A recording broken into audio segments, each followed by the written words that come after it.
Hello there. I'm a bit, well, I wouldn't say shocked, I'm quite surprised. I tried out a very low price, 64 euro, around 73 US dollars, 35mm f1.6 Chinese lens from eBay.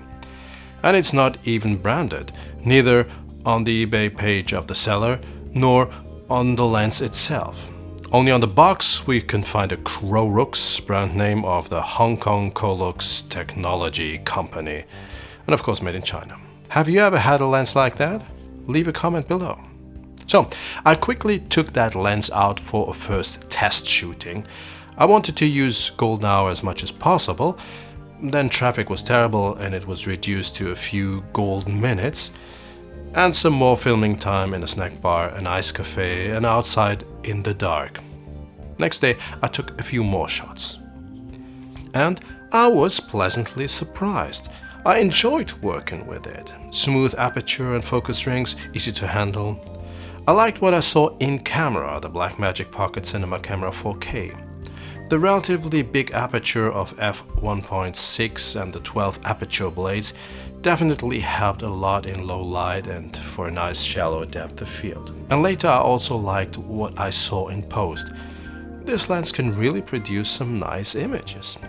So let's get into some more details here. Yes, it is a somewhat odd thing without a brand name printed on it. A lot of Chinese lenses are being rebranded, and I guess this lens will eventually also be sold as a whatever brand lens. But there are also some other strange things. The lens comes with a front lens cap and a sun hood. However, the sun hood would better be suited for a real wide-angle lens, not a 35mm with a micro 4/3 mount, even though the front lens sits quite deep. Then the rear lens cap. It's a Panasonic Lumix branded one.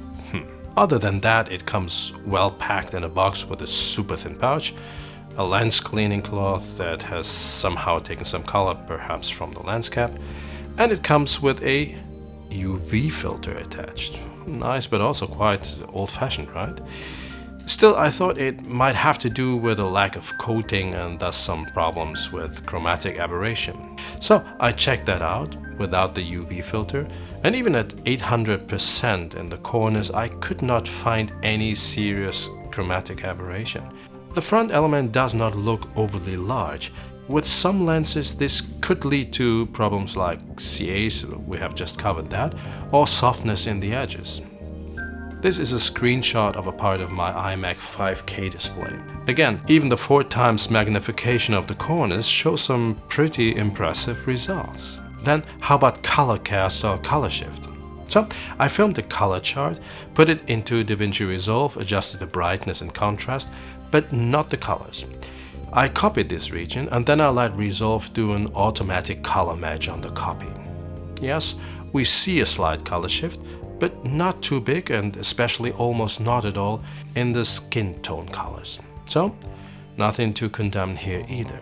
In fact, I actually like the skin tones, even if I'm not properly shaved. Anything bad? Well, the little things. The lens hood sits nice and tight on the UV filter, but without the filter it cannot be screwed in properly. I've seen that in other Chinese lenses before, don't like it. Also, the front lens cap is tricky to put on when the lens hood is attached. These are all small aspects. So, is this lens really good overall? Well, I feel this lens is quite good, or even very good, surprisingly good, in low light and indoor environments. In those kinds of situations, the lens can show its strength and even displays sort of character, something I have not experienced and did not expect in a cheap Chinese lens. However, it does not shine equally bright in bright sunlight. Still quite okay, but nothing to write home about.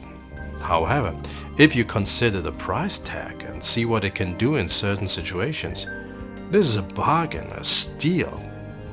My original plan was to check the lens out, see if I like the focal length, give it to a friend to let him try it out, and eventually either forget or more likely sell it. Well, I will definitely keep it, bring it to at least all indoor or low light jobs. Let's see what it can do there. Thanks for watching.